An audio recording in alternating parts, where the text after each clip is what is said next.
Welcome to Sonu craft 72. Friends, ಈ ದಿನ ನಾನು ಒಳಗಡೆ ಚಿಕ್ಕ ಪೌಚ್ ಇಟ್ಬಿಟ್ಟು ಸ್ಲಿಮ್ ಬ್ಯಾಗ್ ಹೊಲಿಯೋದು ಹೇಗೆ ಅಂತ ಹೇಳಿ ತೋರಿಸ್ಕೊಡ್ತೇನೆ. ಅದಕ್ಕೂ ಮೊದಲು ಸೋನು ಕ್ರಾಫ್ಟ್ 72 ಚಾನಲ್ನ ಸಬ್ಸ್ಕ್ರೈಬ್ ಮಾಡ್ಕೊಂಡು ನೋಡಿ, ಹಾಗೆ ಲೈಕ್ ಮಾಡಿ. 9.5 ಇಂಚು ಉದ್ದ ಇರೋದು, 10.5 ಇಂಚು ಅಗಲ ಇರೋದು 2 ಪೀಸ್ ಬೇಕಾಗುತ್ತೆ. ಅದೇ ಅಳತೆಗೆ ಒಂದು ಲೈನಿಂಗು ಫೋಮ್ ತೊಗೊಳ್ಬೇಕು. ಫಸ್ಟ್ ಲೈನಿಂಗ್ ಇಡಬೇಕು, ನಂತರ ಫೋಮ್ ಇಡಬೇಕು, ನಂತರ ಮೇನ್ ಪೀಸ್ ಇಟ್ಬಿಟ್ಟು 4 ಕಡೆ ಸುತ್ತ ಹೊಲಿಗೆ ಹಾಕ್ಕೊಳ್ಬೇಕು. 2 ಪೀಸಿಗೂ ಎಕ್ಸ್ಟ್ರಾ ಲೈನಿಂಗು ಫೋಮ್ ಇದ್ದರೆ ಕಟ್ ಮಾಡಿಕೊಂಡು ರೆಡಿ ಮಾಡ್ಕೊಳ್ಬೇಕು. ಯಾವುದಾದ್ರೂ ಒಂದು ಪೀಸಿಗೆ 2.5 ಇಂಚಿಗೆ ಮಾರ್ಕ್ ಹಾಕ್ಕೊಂಡು ಲೈನ್ ಹಾಕ್ಕೊಳ್ಬೇಕು. ಏನು ಮಾರ್ಕ್ ಹಾಕಿರ್ತೀವಿ ಅದನ್ನು ಕಟ್ ಮಾಡ್ಕೊಳ್ಬೇಕು. 10.5 ಇಂಚು ಉದ್ದ ಇರೋದು 2 ಜಿಪ್ ಬೇಕಾಗುತ್ತೆ. 2.5 ಇಂಚಿಗೆ ಕಟ್ ಮಾಡ್ಕೊಂಡಿರ್ತೀವಲ್ಲ, ಅಲ್ಲಿ ಜಿಪ್ಪನ್ನು ಜಾಯಿಂಟ್ ಮಾಡಬೇಕು. ಚಿಕ್ಕ ಪೀಸ್ನ ಎತ್ತಿಡಬೇಕು. ಮೇನ್ ಪೀಸ್ನ ಸೀದಾ ಇಟ್ಬಿಟ್ಟು ಜಿಪ್ಪನ್ನು ಉಲ್ಟಾ ಇಟ್ಬಿಟ್ಟು ಒಂದು ಹೊಲಿಗೆ ಹಾಕ್ಕೊಳ್ಬೇಕು. ಹೊಲಿಗೆ ಹಾಕಾದ್ಮೇಲೆ ಉಲ್ಟಾ ಇಟ್ಕೊಳ್ಬೇಕು. ಹೊಲಿಗೆನ ಒಳಗಡೆ ಮಾಡಿಬಿಟ್ಟು ಒಂದು ಟಾಪ್ ಸ್ಟಿಚ್ ಹೊಲ್ಕೊಳ್ಬೇಕು. ನಂತರ ಸೀದಾ ಇಟ್ಕೊಳ್ಬೇಕು. ಎತ್ತಿಟ್ಟಿರೋ ಪೀಸ್ನ ಉಲ್ಟಾ ಇಟ್ಬಿಟ್ಟು ಜಿಪ್ ಮೇಲೆ ಒಂದು ಹೊಲಿಗೆ ಹಾಕ್ಕೊಳ್ಬೇಕು.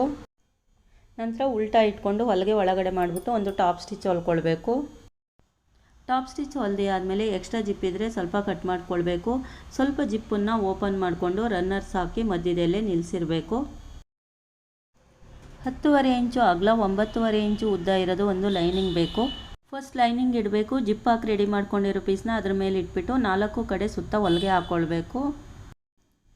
ಎಕ್ಸ್ಟ್ರಾ ಲೈನಿಂಗ್ ಇದ್ದರೆ ಕಟ್ ಮಾಡಿಕೊಂಡು ರೆಡಿ ಮಾಡ್ಕೊಳ್ಬೇಕು. 7 ಇಂಚ್ ಅಗಲ, 8.5 ಇಂಚು ಉದ್ದ ಇರೋದು ಒಂದು ಲೈನಿಂಗ್ ಬಟ್ಟೆ ಬೇಕಾಗುತ್ತೆ. 7 ಇಂಚ್ ಉದ್ದ ಇರೋದು ಒಂದು ಜಿಪ್ ಬೇಕಾಗುತ್ತೆ. ಲೈನಿಂಗ್ ಮೇಲೆ ಜಿಪ್ಪನ್ನು ಉಲ್ಟಾ ಇಟ್ಬಿಟ್ಟು ಒಂದು ಹೊಲಿಗೆ ಹಾಕ್ಕೊಳ್ಬೇಕು. ನಂತರ ಉಲ್ಟಾ ಇಟ್ಕೊಳ್ಬೇಕು. ಹೊಲಿಗೆನ ಒಳಗಡೆ ಮಾಡಿ ಒಂದು ಟಾಪ್ ಸ್ಟಿಚ್ ಹೊಲ್ಕೊಳ್ಬೇಕು. ಟಾಪ್ ಸ್ಟಿಚ್ ಹೊಲಿದೆ ಆದಮೇಲೆ ಸೀದಾ ಇಟ್ಕೊಳ್ಬೇಕು. ಇನ್ನೊಂದು ಸೈಡ್ ಲೈನಿಂಗ್ನ ಜಿಪ್ ಮೇಲೆ ಇಟ್ಬಿಟ್ಟು ಒಂದು ಹೊಲಿಗೆ ಹಾಕ್ಕೊಳ್ಬೇಕು. ಇನ್ನೊಂದು ಸೈಡು ಈ ರೀತಿಯಾಗಿ ಓಪನ್ ಮಾಡಿ ಇಟ್ಕೊಂಡು ಟಾಪ್ ಸ್ಟಿಚ್ ಹೊಲ್ಕೊಳ್ಬೇಕು. ಹಾಗೆ ಟಾಪ್ ಸ್ಟಿಚ್ ಹೊಲಿಯೋಕ್ಕಾಗಲಿಲ್ಲ ಅಂದರೆ ಓಪನ್ ಮಾಡಿಬಿಟ್ಟು ಟಾಪ್ ಸ್ಟಿಚ್ ಹೊಲ್ಕೊಳ್ಬೋದು. 4 ಸೈಡು ಎಕ್ಸ್ಟ್ರಾ ಜಿಪ್ ಇದ್ದರೆ ಕಟ್ ಮಾಡಿಕೊಂಡು ರೆಡಿ ಮಾಡ್ಕೊಳ್ಬೇಕು. ಒಂದು ಸರಿ ರನ್ನರ್ಸ್ ಹಾಕಿ ತೆಗೊಳ್ಬೇಕು. ನಂತರ ಇನ್ನೊಂದು ಸಲ ಸ್ವಲ್ಪ ಜಿಪ್ಪನ್ನು ಓಪನ್ ಮಾಡಿ ರನ್ನರ್ಸ್ ಹಾಕಿ ಮಧ್ಯದಲ್ಲೇ ನಿಲ್ಲಿಸಿರಬೇಕು. ಜಿಪ್ಪಿಂದ 1 ಇಂಚ್ ಮೇಲ್ಗಡೆ ಈ ರೀತಿಯಾಗಿ ಫೋಲ್ಡ್ ಮಾಡಿ ಇಟ್ಕೊಳ್ಬೇಕು. ನಂತರ 2 ಸೈಡು ಹೊಲಿಗೆ ಹಾಕ್ಕೊಳ್ಬೇಕು.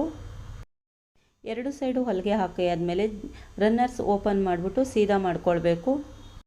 ಸೀದಾ ಮಾಡ್ಕೊಂಡಾದ್ಮೇಲೆ ರನ್ನರ್ಸ ಕ್ಲೋಸ್ ಮಾಡಿ ಇಟ್ಕೊಳ್ಬೇಕು. ಜಿಪ್ ಹಾಕಿ ರೆಡಿ ಮಾಡ್ಕೊಂಡಿರೋ ಪೀಸ್ನ ಈ ರೀತಿಯಾಗಿ ಫೋಲ್ಡ್ ಮಾಡಿಕೊಂಡು ಜಿಪ್ ಹತ್ರ ಸೆಂಟ್ರ್ ಮಾಡ್ಕೊಳ್ಬೇಕು. ಉಲ್ಟಾ ಇಟ್ಕೊಳ್ಬೇಕು. ನಂತರ ಜಿಪ್ ಹಾಕಿ ಪ್ಯಾಕೆಟ್ ಮಾಡಿ ರೆಡಿ ಮಾಡ್ಕೊಂಡಿರೋದನ್ನು ಕೂಡ ಸೆಂಟ್ರ್ ಮಾಡ್ಕೊಳ್ಬೇಕು. ಜಿಪ್ಪಿಂದ ಸ್ವಲ್ಪ ಮೇಲ್ಗಡೆ ಸೆಂಟ್ರ್ ಮಾಡ್ಕೊಂಡಿರ್ತೀವಲ್ಲ ಅಲ್ಲಿಗೆ ಪ್ಯಾಕೆಟ್ ಇಟ್ಬಿಟ್ಟು ಜಿಪ್ಪಿಂದ ಮೇಲ್ಗಡೆ ಬರೋ ಹಾಗೆ ಕರೆಕ್ಟಾಗಿ ಇಟ್ಕೊಂಡು ಹೊಲಿಗೆ ಹಾಕ್ಕೊಳ್ಬೇಕು. ಒಳಗಡೆ ಪೌಚ್ನ ಈ ರೀತಿಯಾಗಿ ಅಟ್ಯಾಚ್ ಮಾಡ್ಕೊಳ್ಬೇಕು. ಡಬಲ್ ಫೋಲ್ಡಲ್ಲಿ ಇಟ್ಟಿದ್ದೀನಿ. 4 ಇಂಚ್ ಅಗಲ, 24 ಇಂಚು ಉದ್ದದ್ದು ಒಂದು ಪೀಸ್ ಬೇಕಾಗುತ್ತೆ ಹ್ಯಾಂಡಲ್ಗೆ. ನಂತರ ಉಲ್ಟಾ ಇಟ್ಕೊಂಡು 1 ಫೋಲ್ಡ್, 2 ಫೋಲ್ಡ್, 3 ಫೋಲ್ಡ್ ಈ ರೀತಿ ಫೋಲ್ಡ್ ಮಾಡಿಬಿಟ್ಟು ಒಂದು ಸೈಡಿಂದ ಇನ್ನೊಂದು ಸೈಡ್ವರೆಗೂ ಹೊಲಿಗೆ ಹಾಕ್ಕೊಳ್ಬೇಕು. ಹ್ಯಾಂಡಲ್ನ ಈ ರೀತಿಯಾಗಿ ರೆಡಿ ಮಾಡ್ಕೊಳ್ಬೇಕು. ಒಂದು ಪೀಸಿಗೆ ಸೈಡಿಂದ 1.5 ಇಂಚಿಗೆ ಮಾರ್ಕ್ ಹಾಕ್ಕೊಳ್ಬೇಕು ಹ್ಯಾಂಡಲ್ ಇಡಲಿಕ್ಕೆ. ನಂತರ ಅಲ್ಲಿಗೆ ಹ್ಯಾಂಡಲ್ ಇಟ್ಬಿಟ್ಟು ಒಂದು ಸ್ಟಿಚ್ ಮಾಡ್ಕೊಳ್ಬೇಕು. ಇನ್ನೊಂದು ಪೀಸಿಗೂ ಕೂಡ ಒಂದು ಸೈಡಿಗೆ 1.5 ಇಂಚಿಗೆ ಮಾರ್ಕ್ ಹಾಕ್ಕೊಂಡು ಹ್ಯಾಂಡ್ಲ್ ಇಟ್ಬಿಟ್ಟು ಸ್ಟಿಚ್ ಮಾಡ್ಕೊಳ್ಬೇಕು. ಹ್ಯಾಂಡ್ಲ್ ಇಟ್ಟಿರೋದು ಒಂದು ಪೀಸ್ ಸೀದಾ ಇಡಬೇಕು. ಜಿಪ್ ಉಲ್ಟಾ ಇಟ್ಬಿಟ್ಟು ಒಂದು ಹೊಲಿಗೆ ಹಾಕ್ಕೊಳ್ಬೇಕು. ಹೊಲಿಗೆ ಹಾಕಾದ್ಮೇಲೆ ಉಲ್ಟಾ ಇಟ್ಕೊಳ್ಬೇಕು. ಹ್ಯಾಂಡ್ಲ್ ಮೇಲ್ಗಡೆ ಮಾಡಿಬಿಟ್ಟು ಒಂದು ಟಾಪ್ ಸ್ಟಿಚ್ ಹೊಲ್ಕೊಳ್ಬೇಕು. ಹೊಲಿಗೆ ಒಳಗಡೆ ಮಾಡಿ ಟಾಪ್ ಸ್ಟಿಚ್ ಹೊಲಿದೆ ಆದಮೇಲೆ ಸೀದಾ ಇಟ್ಕೊಳ್ಬೇಕು. ಸೀದಾ ಇಟ್ಕೊಂಡು ಇನ್ನೊಂದು ಹ್ಯಾಂಡ್ಲ್ ಹಾಕಿರೋ ಪೀಸ್ನ ಉಲ್ಟಾ ಜಿಪ್ ಮೇಲೆ ಇಟ್ಬಿಟ್ಟು ಒಂದು ಹೊಲಿಗೆ ಹಾಕ್ಕೊಳ್ಬೇಕು. ಹೊಲಿಗೆ ಹಾಕಾದ್ಮೇಲೆ ಓಪನ್ ಮಾಡ್ಕೊಳ್ಬೇಕು. ಓಪನ್ ಮಾಡಿಕೊಂಡು ಹ್ಯಾಂಡ್ಲ್ ಈ ಸೈಡ್ ಮಾಡಿಬಿಟ್ಟು ಒಂದು ಟಾಪ್ ಸ್ಟಿಚ್ ಹೊಲ್ಕೊಳ್ಬೇಕು. ಎಕ್ಸ್ಟ್ರಾ ಜಿಪ್ ಇದ್ದರೆ ಕಟ್ ಮಾಡಿಕೊಂಡು ರೆಡಿ ಮಾಡಿಕೊಂಡು ಸ್ವಲ್ಪ ಜಿಪ್ ಓಪನ್ ಮಾಡಿಬಿಟ್ಟು ರನ್ನರ್ಸ್ ಹಾಕಿ ಮಧ್ಯದಲ್ಲೇ ನಿಲ್ಲಿಸಿರಬೇಕು. ಹ್ಯಾಂಡಲ್ನ ಮಧ್ಯಕ್ಕೆ ಫೋಲ್ಡ್ ಮಾಡಿಡಬೇಕು. ಒಂದು ಪೀಸ್ ಸೀದಾ ಇಡಬೇಕು. ಅದ್ರ ಮೇಲೆ ಇನ್ನೊಂದು ಪೀಸ್ ಉಲ್ಟಾ ಇಡಬೇಕು. ಫಸ್ಟ್ 2 ಸೈಡು ಹೊಲಿಗೆ ಹಾಕ್ಕೊಳ್ಬೇಕು. ನಂತರ ಹ್ಯಾಂಡ್ಲ್ ಒಳಗಡೆ ಮಾಡಿಬಿಟ್ಟು ಕೆಳಭಾಗದಲ್ಲಿ ಹೊಲಿಗೆ ಹಾಕ್ಕೊಳ್ಬೇಕು. 3 ಸೈಡು ಹೊಲಿಗೆ ಹಾಕಿ ಆದಮೇಲೆ ಸ್ವಲ್ಪ ಜಿಪ್ಪು ಓಪನ್ ಮಾಡಿಬಿಟ್ಟು ಕಾರ್ನರಲ್ಲಿ ಫೋಲ್ಡ್ ಮಾಡಿಕೊಂಡು 1 ಇಂಚಿಗೆ ಹೊಲಿಗೆ ಹಾಕ್ಕೊಳ್ಬೇಕು 2 ಸೈಡುವೆ. ಇನ್ನೊಂದು ಸೈಡು ಕೂಡ ಕಾರ್ನರಲ್ಲಿ ಫೋಲ್ಡ್ ಮಾಡಿ 1 ಇಂಚಿಗೆ ಹೊಲಿಗೆ ಹಾಕ್ಕೊಳ್ಬೇಕು. 1 ಇಂಚಿಗೆ ಹೊಲಿಗೆ ಹಾಕಿರೋದು ಅಳತೆ ತೋರಿಸ್ತಾ ಇದ್ದೇನೆ. ಈಗ ಸ್ಲಿಮ್ ಬ್ಯಾಗ್ ಹೇಗೆ ಬಂದಿದೆ ಅಂತ ಹೇಳಿ ಸೀದಾ ಮಾಡಿ ನೋಡೋಣ. ಹೊರಗಡೆ ಒಂದು ಜಿಪ್ ಇರುತ್ತೆ, ಇಲ್ಲಿ ಫೋನು ಮತ್ತು ಡೈರಿ ಪೆನ್ನು ಇಟ್ಕೊಳ್ಬೋದು.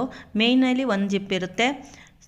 ಒಳಗಡೆ ಪೌಚ್ ಅಟ್ಯಾಚ್ ಮಾಡಿರೋದಕ್ಕೆ ಎಮರ್ಜೆನ್ಸಿ ಸಿಗುವಂತಹ ಮನೆ ಕೀ ಅಥವಾ ಬೀರು ಕೀ ಚೇಂಜು ಇಟ್ಕೊಳ್ಬೋದು.